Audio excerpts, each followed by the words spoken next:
कथित जासूसी कांड पर आज गृह मंत्री अमित शाह ने भी करारा जवाब दिया। उन्होंने इस पूरे मामले की क्रोनोलॉजी समझने की जरूरत बताई। उन्होंने रिपोर्ट के लीक होने की टाइमिंग पर सवाल उठाए। अमित शाह ने कहा कि इस कथित रिपोर्ट के लीक होने का टाइम और फिर संसद में हंगामा, ये क्रोनोलॉजी समझिए। गृह मंत्री ने कहा कि यह भारत के विकास में रुकावट डालने वालों के लिए रिपोर्ट है, भारत के विकास को रोकने वालों के लिए रिपोर्ट है। अमित शाह ने जासूसी कांड पर विदेशी साजिश की तरफ इशारा किया कि कुछ ग्लोबल संगठन हैं जो भारत की तरक्की को पसंद नहीं करते।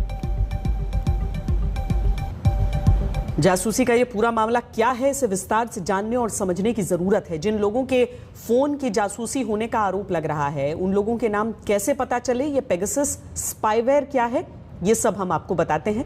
पेगासस एक खतरनाक जासूसी सॉफ्टवेयर है जिसे इजराइल की एक कंपनी एनएसओ ग्रुप ने डेवलप किया है। इस जासूसी सॉफ्टवेयर के टारगेट पर जो मोबाइल नंबर थे, उनका एक ग्लोबल डेटाबेस लीक हुआ था। इस लीक डेटाबेस में दुनिया भर के 50,000 से ज्यादा मोबाइल नंबर हैं, जिन पर दुनिया के 10 देशों के 16 मीडिया हाउस ने एक ग्रुप बनाकर महीनों पड़ताल की। ये ग्लोबल डेटाबेस फ्रांस के फॉरबिडन स्टोरीज नाम के ग्रुप के हाथ लगा था। उसी की अगुवाई में जांच हुई और एम्नेस्टी इंटरनेशनल की सिक्योरिटी लैब ने इसका फोरेंसिक एनालिसिस किया। इस लंबी पड़ताल में इन मोबाइल नंबर्स को वेरीफाई किया गया, उन लोगों की पहचान की गई जो इन मोबाइल नंबर्स से जुड़े हैं। बड़ी संख्या में मोबाइल नंबर का फोरेंसिक एनालिसिस किया गया।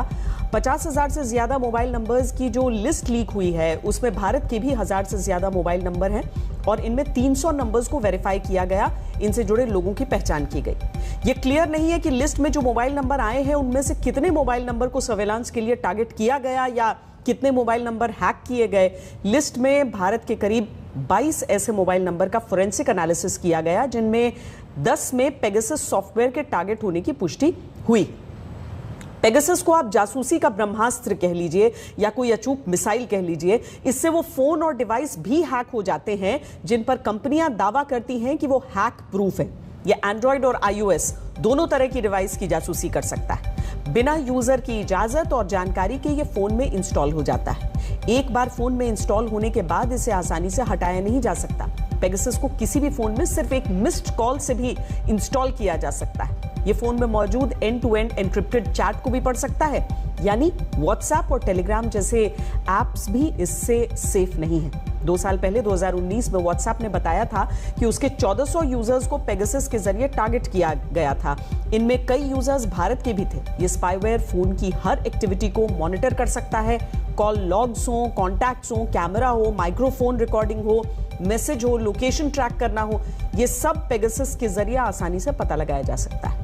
पेगासस सॉफ्टवेयर को खास तौर पर आतंकवाद के खिलाफ इस्तेमाल करने के लिए डेवलप किया गया था और इसे देश की सुरक्षा के नाम पर चुनिंदा देशों की कानूनी एजेंसियों को ही दिया जाता है। लेकिन जिस तरह से पेगासस कई बार विवादों में आया, जिससे इसका इस्तेमाल लोगों की जासूसी करने में किया गया, उससे दुनिया भर में गंभीर सवाल उठे। पेगासस स्पाईवेयर बनाने वाली इजरायली कंपनी एनएसओ ग्रुप भी यही कहता है कि सॉफ्टवेयर का मकसद आतंकवाद से लड़ना, नागरिकों की जान बचाना और राष्ट्रीय सुरक्षा करना है।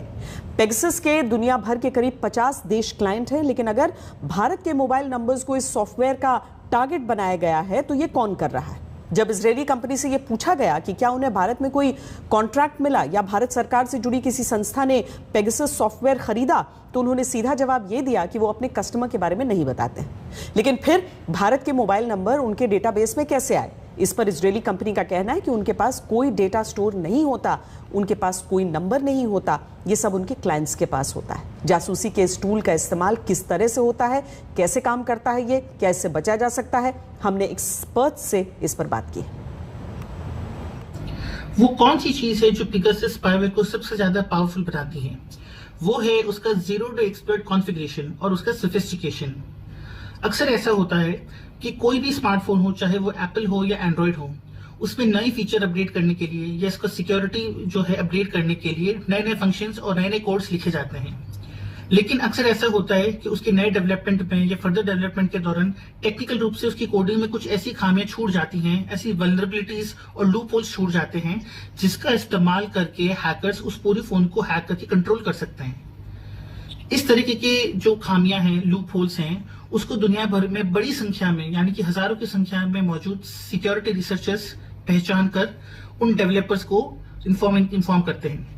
जैसे कि एप्पल और गूगल को बड़ी संख्या में हर महीने खूब सारी सिक्योरिटी पैच जो लूप होल्स हैं उनकी जानकारी मिलती है। लेकिन कुछ केसेस में ऐसा भी है जिसमें बड़े बड़े पावरफुल सिक्योरिटी रिसर्चर्स कुछ लूप होल्स को पहचान कर उन्हें डेवलपर को सूचित नहीं करते, बल्कि उसका इस्तेमाल करते हैं। और ये लोग आमतौर पर पेगासस जैसे स्पाईवेयर बनाने वाले कंपनीज के अंदर शामिल भी होते हैं। इन तरह के एक्सपर्ट्स को इस तरह के जो लूप होल्स जो डेवलपर को रिपोर्ट नहीं किए गए हैं, उस तरह के जो लूप होल्स है उन्हें कहा जाता है zero day exploits. Android users जब भी नया फोन खरीदने जाएं तो कुछ चीजों का विशेष ध्यान रखें। हमेशा स्टॉक एंड्रॉइड वाला फोन ही इस्तेमाल करें। उसके अलावा आपके फोन में जब भी कोई सॉफ्टवेयर अपडेट फ्लैश हो या गूगल प्ले स्टोर पर किसी ऐप का अपडेट फ्लैश हो तो उन ऐप्स को तुरंत अपडेट रखें। हमेशा वही फोन खरीदें जो आपको रेगुलर सिक्योरिटी अपडेट्स और सॉफ्टवेयर अपडेट्स देने की प्रॉमिस करती हो। उसके अलावा कभी भी एसएमएस के ऊपर आए किसी भी लिंक को सीधे आंख बंद करके खोलने से बचें। एप्पल आईफोन जो है वो अब तक के सबसे सिक्योर माने जाते हैं, लेकिन पेगासस जैसे सॉफ्टवेयर भी उसको अपना निशाना बना रहे हैं। तो ऐसी स्थिति में एप्पल आईफोन यूजर्स हमेशा अपने प्लेटफॉर्म यानी कि जो उनका फोन का जो सिस्टम सॉफ्टवेयर है उसको हमेशा अप टू डेट रखें। एनएसओ जो कंपनी है जिसने ये मैलवेयर बनाया है या बेचा है, वो ये कहती है हम सिर्फ सरकारों को बेचते हैं। तो ये बात तो शायद ये तय लग रही कि या तो ये भारत सरकार की किसी एजेंसी या किसी राज्य की एजेंसी या हो सकता है किसी विदेशी राज्य की सरकार ने भी ये किया हो। तो ये जो एक अजम्पशन है, ये मुझे लगता है इसके ऊपर बहुत डीप एक तरीके से इन्वेस्टिगेशन होना चाहिए।